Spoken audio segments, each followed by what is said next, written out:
Hi mga ka-Bible, Wednesday today at meron akong Bible verse na gustong i-share sa inyo ngayong araw from the book of 2 Kings chapter 15 verse 13 hanggang 16.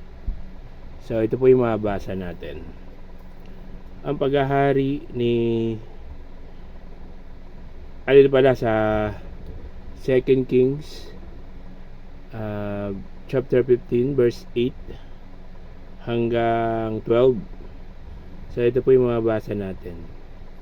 Nang ika-38 taon ng paghahari ni Azarias sa Juda, si Zacarias na anak ni Jeroboam ay naging hari ng Israel. Naghari siya sa Samaria ng 6 na buwan. Ginawa rin niya ang mga bagay na hindi kalugod-lugod kay Yahweh, tulad ng kanyang mga ninuno. Nagpakasama rin siyang tulad ni Jeroboam, anak ni Nebat, na nagbulid sa Israel para magkasala. Si Salom na anak ni Jades ay nakipagsabwatan laban kay Zacarias. Pinatay niya ito sa Ibleam, at siya ang pumalit bilang hari ng Israel. Ang mga ginawa ni Zacarias ay nakasulat sa kasaysayan ng mga hari ng Israel.